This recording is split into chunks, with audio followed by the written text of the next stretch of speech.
Hello बच्चों, देखिए आज हम 10th क्लास का जो हमारी एक्सरसाइज है 3.3 है ना, थर्ड चैप्टर है जो 10th क्लास मैथमेटिक्स का तीसरा चैप्टर है। उसकी एक्सरसाइज है प्रश्नावली 3.3 और जिसके अंदर एक मेथड दिया गया है। कौन सा मेथड दिया गया है? प्रतिस्थापन विधि। इंग्लिश में इसको कहते हैं सब्स्टिट्यूशन मेथड। ठीक है, तो आप यहाँ ध्यान देना कि प्रतिस्थापन विधि होती क्या है। अगर आपको ये विधि समझ में आ गई, एक बार अगर आपको ये विधि समझ में आ गई तो इतनी आसान है, इतना इजी मेथड है कि आप क्वेश्चन को चुटकियों में करने लग जाओगे, है ना। अब तो पहले ये समझ लीजिए कि प्रतिस्थापन विधि होती क्या है, क्वेश्चंस के अंदर हमें इसको कैसे अप्लाई करते हैं, इससे जो x और y की वैल्यू फाइंड होती है, ठीक है, तो वो किस तरह फाइंड होती हैं।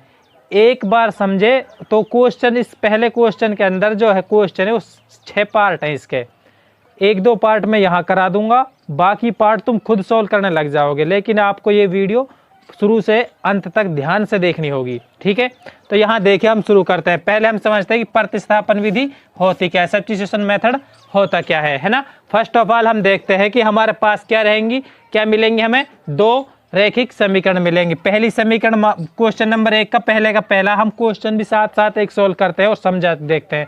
जो पॉइंट मैं इसमें बताऊंगा वही पॉइंट हर क्वेश्चन में अप्लाई होगा। तो यहाँ देखिए, यहाँ पर x + y = कितना है 14 और यहाँ पे x - कितना 4। समीकरण 1 समीकरण 2, हमें 2 रैखिक समीकरण मिलेंगी। ठीक है, उन 2 रैखिक समीकरण से हमें क्या करना है, x और y की वैल्यू निकालनी है कि यहाँ पर x की जगह कितना होना चाहिए, y की जगह कितना होना चाहिए कि हमारा = 14 बैठ जाए, है ना। तो प्रतिस्थापन विधि क्या कहती है, देखो प्रतिस्थापन, प्रति का मतलब होता है कॉपी करना, कॉपी होना, है ना। जैसे हम फोटो कॉपी कराते हैं, मतलब एक चीज की दूसरी प्रति निकालना, उसकी कॉपी निकालना। तो हम इसमें क्या करेंगे, और स्थापन का मतलब होता है किसी की स्थापना करना, मतलब एक स्थान से दूसरे स्थान पर उस ले जाकर उसको रख देना, है ना। सेम चीज रहेंगी दोनों फोटो कॉपियों में, लेकिन उसको एक स्थान से दूसरे स्थान पर रख देंगे। तो यहाँ देखिए, सबसे पहले हम क्या करते हैं, आपको जो पहला स्टेप फॉलो करना है, स्टेप नंबर 1। मैं यहाँ पर स्टेप बाय स्टेप समझा रहा हूँ ताकि आपको अच्छे से समझ में आए। कोई भी क्वेश्चन हो, कैसा भी क्वेश्चन हो, जिसमें आपको ये लगे कि इसमें हमें प्रतिस्थापन विधि पुट करनी है, तो वहां पर आपको क्या करना, सिर्फ ये स्टेप है, 1-2 स्टेप है, बस आप ये फॉलो कर लेना, क्वेश्चन अपने आप सोल्व हो जाएगा, है ना। ध्यान से देखना। यहाँ पे स्टेप नंबर 1, हमारे पास 2 समीकरण होंगी। क्लियर? हाँ, फर्स्ट ऑफ ऑल आप इतना रख लेना, अगर कोई यहाँ पे बटे में संख्या मिल रही, मान लिया 3 होती, तो आपको ये बटे भी हटाना है। हटाना कैसे है वो आप समझे हुए हो, है ना। मतलब आपको बिल्कुल रैखिक समीकरण चाहिए। क्लियर? तो यहाँ पे सबसे पहले आपको क्या करना है, यहाँ से लिखना। सबसे पहले हम क्या करेंगे, समीकरण 1 से पहला पॉइंट लिखना है, समीकरण 1 से। समीकरण 1 से क्या करना है, जो समीकरण है वहां से हमें, हमारे पास देखो 2 चर होंगे। कितने चर? 2 चर, x और y 2 चर है पहले समीकरण में। तो हमें एक चर की वैल्यू निकालनी है। यहाँ से एक चर की अगर हम यहाँ से वैल्यू निकालें, x को मान लो यहीं पे रखें और ये y है, इसको अगर प्लस के हम इधर ले जाएं तो क्या हो जाएगा, 14 - y।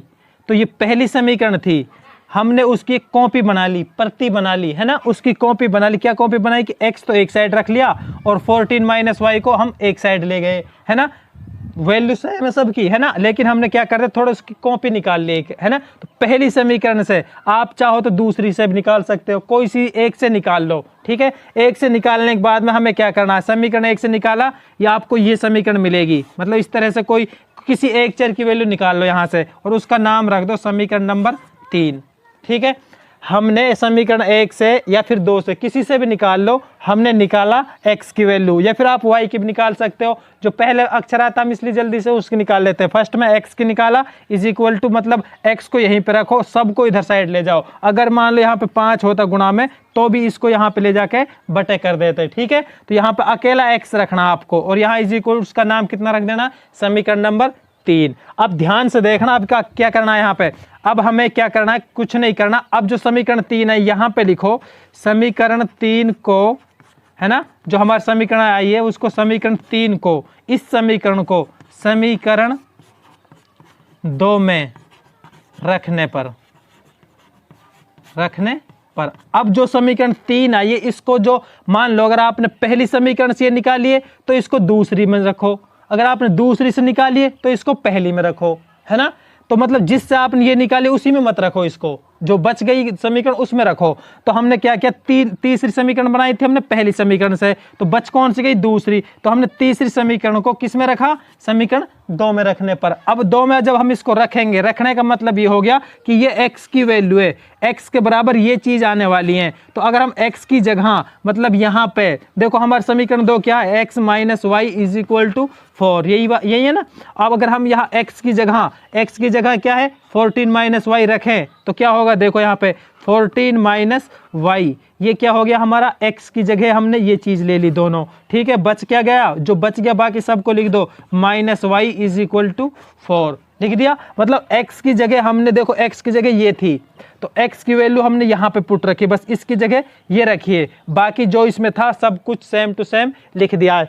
अब देखो जब हम यहाँ पर पूरी कर लेंगे इन दोनों समीकरणों को, जब यहाँ पर x की वैल्यू रख देंगे तो देखो आगे यहाँ पे सोल्व करते जाओ। देखो यहाँ क्या है 14 है ना, यहाँ -1, यहाँ पे y का गुणांक कितना है -1 और -1, दोनों माइनस के कितने हो जाएंगे, माइनस के 2y इज इक्वल टू कितना है 4 है ना। अब यहाँ से देखो यहाँ जाओ, हमारे पास है 14 minus 2y is equal to 4, ठीक है। अब हमें क्या करना है, हमें यहाँ से y की वैल्यू निकालनी है, तो माइनस 2y को यहीं पे रहने दो, और ये जो 14 अगर ये इसको हम परली तरफ ले जाएं, मतलब 4 माइनस 14 जा सकता है इधर, अगर यहाँ प्लस का तो इधर जा क्या हो जाएगा, माइनस का हो जाएगा। तो यहाँ देखिए minus 2y is equal to, यहाँ पे देखिए 4 माइनस 14 आंसर आएगा -10 है ना, तो माइनस से माइनस कैंसिल है ना, तो y इज इक्वल टू कितना हो गया 10, यहाँ पे 2 क्या है, गुणा है इसके साथ, यहाँ क्या हो जाएगा भाग, 2 पंजा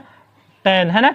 तो यहाँ कितना है, y की वैल्यू कितनी आ गई यहाँ पे 5, क्या आ चुकी है, y की वैल्यू क्या आ गई यहाँ पे 5। जब हमारे यहाँ पे y की वैल्यू 5 आ चुकी है, अब देखो यहाँ पे, ठीक है, तो यहाँ पे जब y की वैल्यू 5 आ चुकी है, देखो अब हमें क्या करना है, y का मान, y बराबर 5 का मान, जो यहाँ पे y का मान निकला है, y का मान है ना, y का मान समीकरण कौन सी है, देखो यहाँ पे अब पहली से हमने ये निकाली थी और ये हमने दूसरी में रखी थी। अब दोनों समीकरण ये तो यूज हो चुकी है, लेकिन अब बच क्या गई तीसरी समीकरण, तो हमें क्या करना है, तीसरी समीकरण 3 में रखने पर अब जो हमारी y का मान है उसको किस में रखते हैं, समीकरण 3 में रखेंगे। तो यहाँ से x की वैल्यू निकल आई, समीकरण 3 क्या है हमारा, x is equal to 14 minus y है ना, तो x is equal to 14 minus y की जगह कितने रखना है, हमें 5 रखना है, रख दिया यहाँ पे। तो x बराबर कितना आया, 14 माइनस 5 करें तो कितना हो जाएगा 9, तो x की वैल्यू कितनी आ गई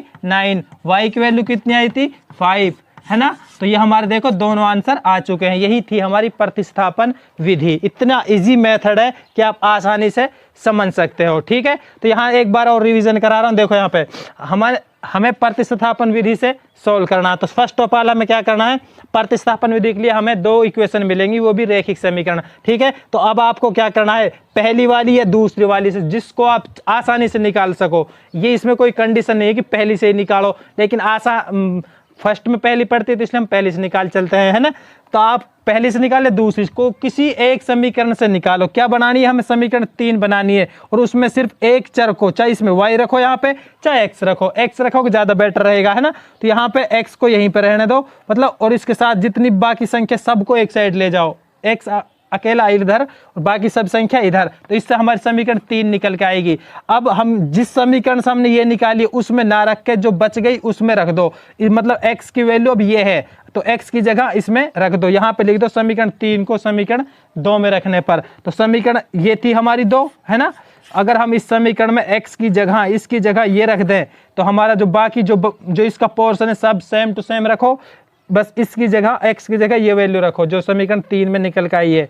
उसके बाद में इसका थोड़ा सॉल्यूशन करो, इजी सॉल्यूशन है, सिंपल मेथड है, मतलब जो y है हमारा बस उसको एक साइड रखना, बाकी सब संख्या धीरे धीरे परली तरफ ले जानी है, बराबर से दूसरी तरफ। फिर जब हमारी y की वैल्यू निकल आए तो y की वैल्यू का मान समीकरण 3 में रख दो, यहाँ से हमारे x की वैल्यू निकल आएगी। जब हमारी दोनों वैल्यू निकल जाए तो हमारा क्वेश्चन समाप्त। यही थी प्रतिस्थापन विधि, ठीक है। तो ये उतारो।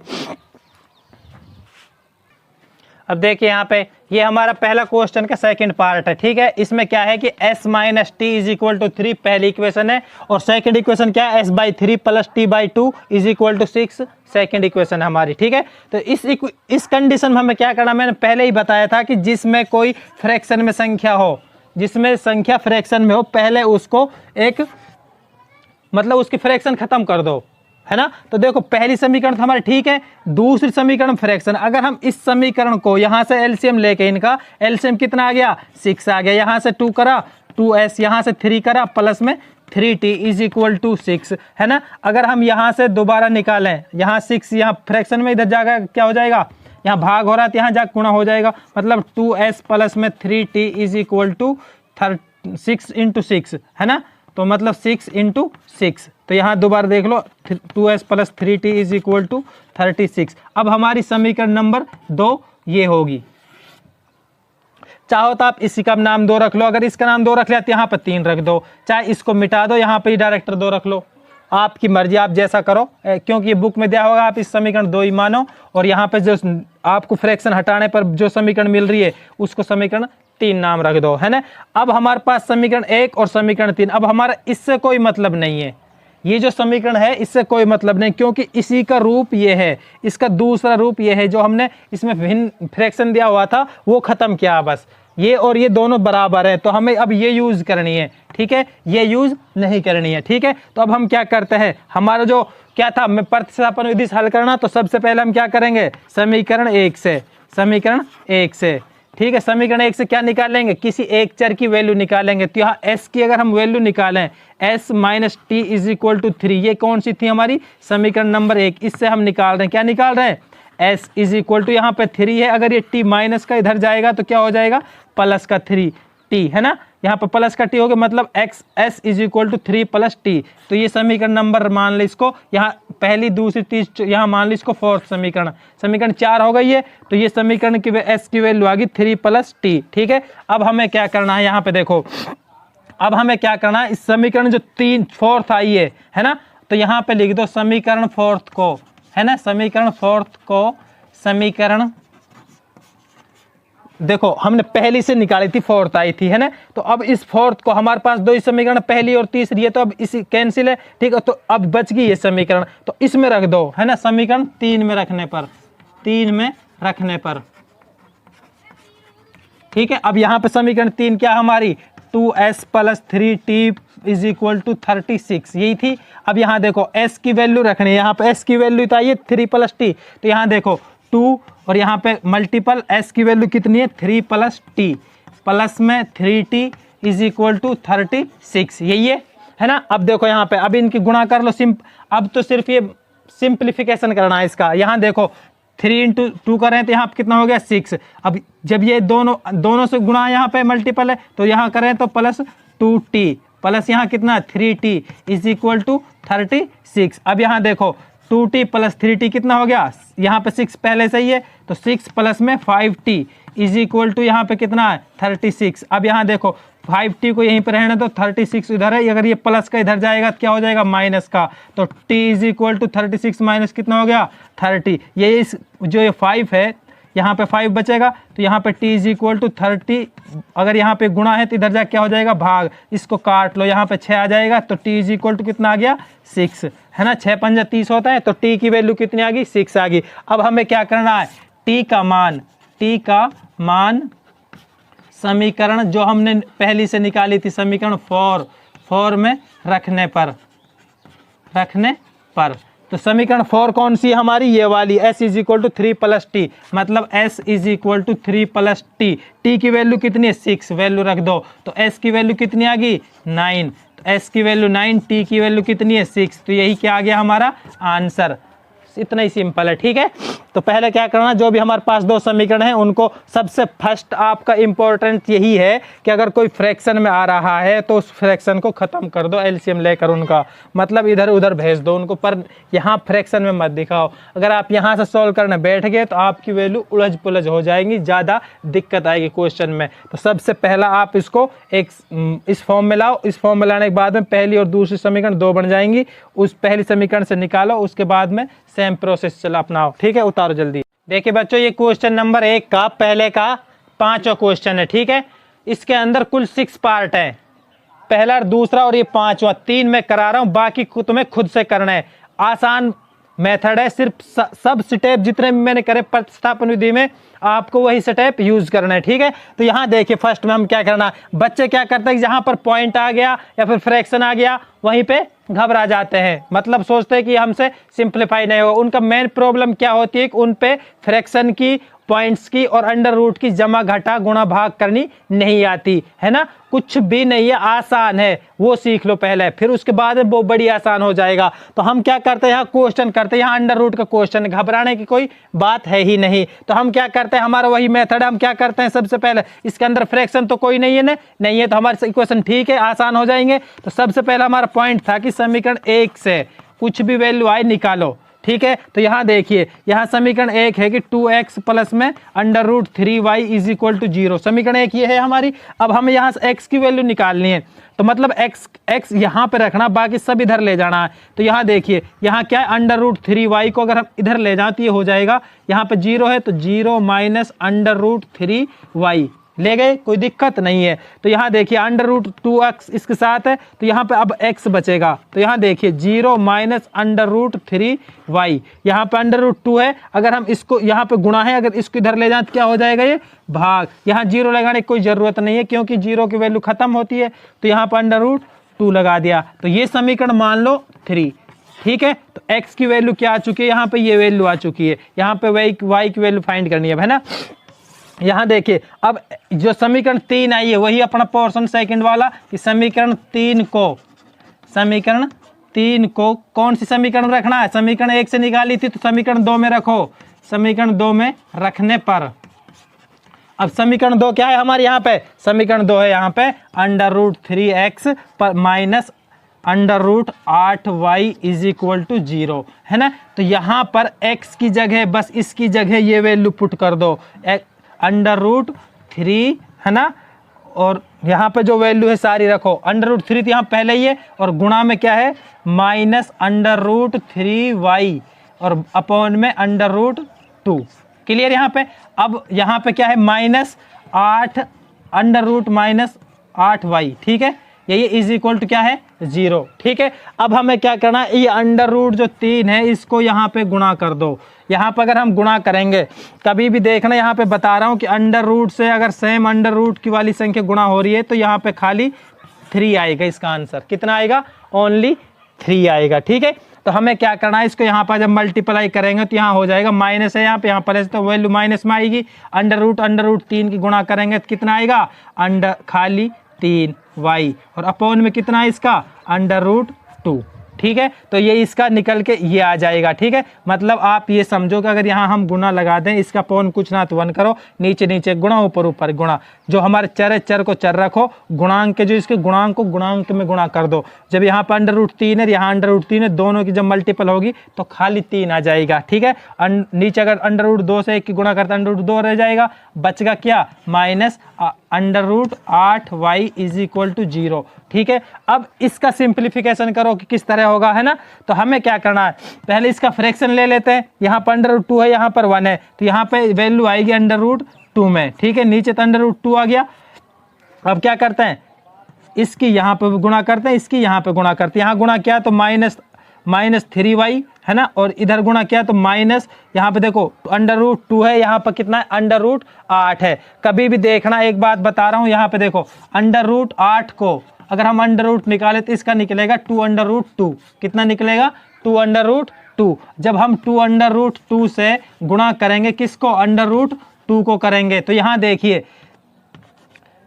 भाई, यहाँ पे इसका मतलब जो अंडर रूट से बाहर की वाली संख्या यहाँ 2 है, यहाँ कितना 1 है, तो 2 एकम 2 है ना। यहाँ पे हम इसकी गुणा करेंगे तो इसके अंडर रूट 2 और अंडर रूट 2 यहाँ पे आ जाएगा खाली 2, 2 इंटू 2 कितना हो गया 4, तो यहाँ पे कितना आ जाएगा 4, y का y आ जाएगा, ठीक है। और इज इक्वल टू क्या है 0। तो यहाँ देखिए अंडर रूट मतलब अब तो अंडर रूट खत्म हो गया, यहाँ बचा, यहाँ पे क्या है, ये भाग में अगर इधर जाएगा तो क्या हो जाएगा, गुणा में, मतलब ये होगा कि 3y minus 4y is equal to 0 गुणा में √2, 0 से किसी भी संख्या गुणा करो वैल्यू क्या होती है 0 होती है। यहाँ पे देखो माइनस और minus 4 -7y is equal to 0 है ना। तो y इज इक्वल टू अगर हम यहाँ से निकालें वहाँ 0 हो गया, यहाँ पे देखो -3 और 4 7 हो गए, तो y इज इक्वल टू कितना हो गया 0, क्योंकि -7 यहाँ आगे भाग हो जाएगा, भाग किस 0 से किसी को गुणा करो या भाग करो, आंसर कितना आएगा 0। जब यहाँ y की वैल्यू 0 हो चुकी है, अब क्या करते हैं हम, देखो यहाँ पे अब हमें क्या करना है, y की जो वैल्यू आई है उसको कहाँ पे रखना है, समीकरण 3 में, तो है ना। तो y का मान समीकरण 3 में रखने पर, है ना। अब समीकरण 3 में रख देते हैं। समीकरण 3 क्या थी कि x is equal to minus √3y upon में √2, मतलब y की जगह क्या रखना हमें 0, तो x is equal to -√3 into में 0 बाई में √2। 0 से अगर इसको गुणा करेंगे 0, 0 से अगर इसको भाग करेंगे तो 0, मतलब x की इज इक्वल टू भी 0, y इज इक्वल टू कितना है 0, मतलब दोनों वैल्यू क्या आई हमारी 0 आई है। ठीक है, तो ये था हमारा y x का मान था। ठीक है, ये था आपका, बस आपको जो इनकी जमा घटा गुणा भाग जैसी भी होती सिंप्लीफिकेशन बोलते हैं उसको, बस आपको वो अच्छे से करनी आनी चाहिए अगर ये विधि समझनी है तो। और ये विधि सबसे इम्पोर्टेंट विधि है पूरे चैप्टर्स के अंदर, हर चैप्टर में कहीं ना कहीं पे ये विधि का यूज़ हो जाता है। ठीक है, तो आपको बड़ी अच्छे आसानी से समझा दिया गया, आशा करता हूँ कि आपको समझ में आया होगा। अगर आपको समझ में आया तो वीडियो को लाइक करें, शेयर करें और सब्सक्राइब करना बिल्कुल भी ना भूलें, ताकि आपको नेक्स्ट वीडियो जल्दी से जल्द मिले। ठीक है, करो ये कि बच्चों, ये क्वेश्चन एक्सरसाइज 3.3 का है, क्वेश्चन नंबर 2। ठीक है, इसमें क्या दिया गया है कि दो समीकरण है हमारे पास। पहली समीकरण है 2x + 3y is equal to 11 और 2x - 4y is equal to -24 को हल कीजिए और m का वह मान ज्ञात कीजिए जिसके लिए y बराबर mx + 3 हो। मतलब ये हुआ कि प्रतिस्थापन विधि का प्रयोग करना है।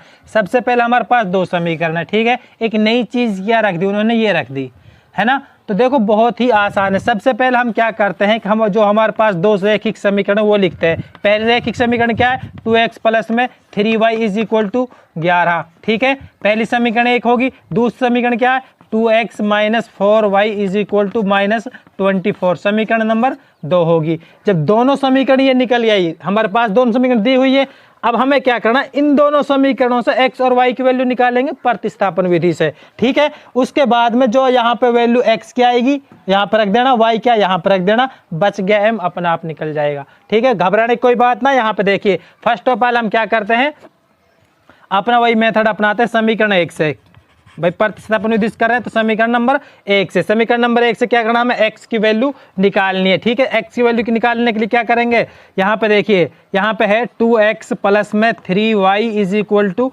11। अगर हम यहाँ क्या करते हैं, देखो यहाँ पे हमें 2x इज इक्वल टू देखो 11, अगर इस 3y को इधर ले जाओ तो यह माइनस का हो जाएगा, यहाँ पे x को रखना सिर्फ हमें, तो 11 - 3y इज इक्वल टू कितना है, खाली 2 बच जाएगा। तो ये जो समीकरण निकल के आई है हमारे x की वैल्यू, इसको नाम दे लो समीकरण नंबर 3। ठीक है, अब इसके बाद में क्या करना है, तो मतलब समीकरण जो 3 है, समीकरण नंबर 3 को किस में रखना है, समीकरण 2 में रखने पर, है ना। समीकरण 2 क्या है हमारी, ये वाली है ना। अब इसमें रख दो आसानी से, कोई दिक्कत ना। देखो यहाँ पे 2 है, x की जगह रखना हमें, x कहाँ है, एक साथ गुणा हो रहा है 2 के साथ, तो x की जगह हम रखना 11 - 3y, तो 11 - 3y अपॉन में 2। ठीक है, यहाँ पे ब्रैकेट में दे लो इसको, और यहाँ पे -4y है और इज इक्वल टू -24 है। ठीक है, तो घबराने की कोई बात नहीं। यहाँ देखो ये 2 है, इसके साथ गुणा हो रहा है, यहाँ ये भाग हो रहा है, तो 2 से 2 कैंसिल,